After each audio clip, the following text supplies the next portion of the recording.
They told me for years there was no money in podcasting. Well, they were all wrong. That's a great word to describe you, Chris. Supportive. Because even speaking from personal experience, like, you know, whenever I tell you are one of the best hype men. Just not only because, like, no, not only like you're doing shots, you're making a Mr. Ismay, you're doing this, you're doing that, but like Mr. Ismay. it's just like, if I'm feeling down, if I just need to be like, if I need an ego boost, if I'm just like whatever, it's like no matter what I'm doing, no matter what I'm telling you I'm doing, you're always positive, you're always supportive. It's always just, you're doing great, you're killing it, you're gonna be this, you're gonna be that. It's always this positivity, and I don't know how you do it, but you know, there are a few people in this world who see things in me in particular that I just don't see, but I know are there. Like, you're one of them, Jared's one of them, my buddy Manny is one of them, and obviously my parents. But like, that means a lot.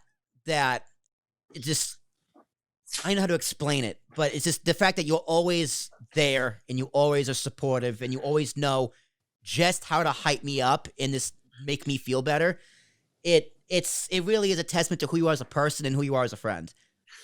Oh man, thank you for that. You know, I'm really flattered. Well, you know, I look at you as family, and you know, we've been through a hell of a ride too. Yeah. You know, I since 2017, we saw each other's growing pains. Yeah. It wasn't like a total smooth ride. You know, I remember like during COVID, and you go, you know, don't worry, Chris, it's gonna work out. It's gonna work out. And I think, like, you know, I've always looked at you as, you know, as another brother to me, man. So I think that's what made I think that's one of the reasons why you're in my wedding and why I wanted you to come to my bachelor party. And you know, I see you're very talented. I mean, look what you're doing. I mean, you're doing very, very big things. I mean, you're an entrepreneur. You know, we feed off each other. And, you know, that's what friends are for. I mean, I remember I had friends in the past that, you know, it was very unfortunate how they weren't your hype man. They kind of, you know, they kind of fed off of, you know, like sometimes they were jealous of your happiness, some other people. Mm-hmm. And I'm like, what the fuck? You know, and I notice a lot of people are very jealous of people who work hard.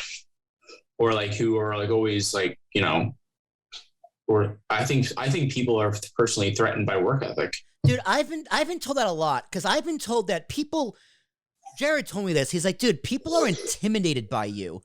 I'm like, who? Who?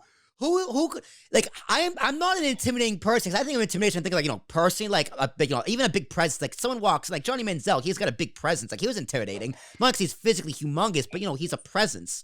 Like, I don't view myself that way, but they broke it down. He was like, no, you got all these things going on. Like, when you talk about podcasting, you're so confident, like this, that, and the other. And I go, I guess I can see that as intimidating, but it's just like, I've never thought of myself as that kind of intimidating presence.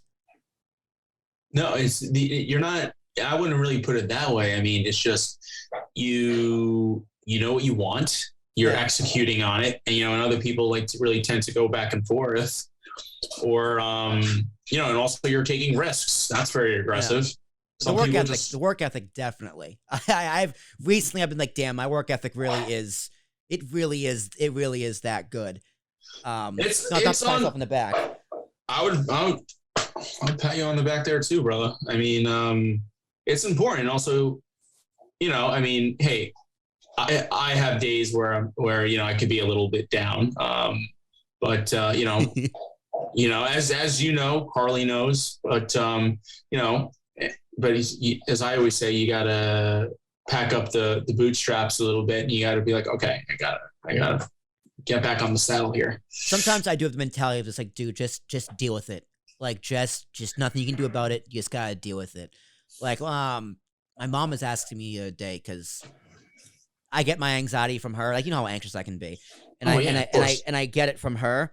And she's just like, you know, because I've come off my medicine in the past year or so, like completely off. I'm completely off my medicine. Oh, that's great. And she's like, how do you cope?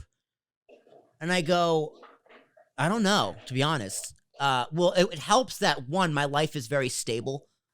My anxiety really peaked in high school and early college. My life was unstable, like physically, mentally, emotionally, personally.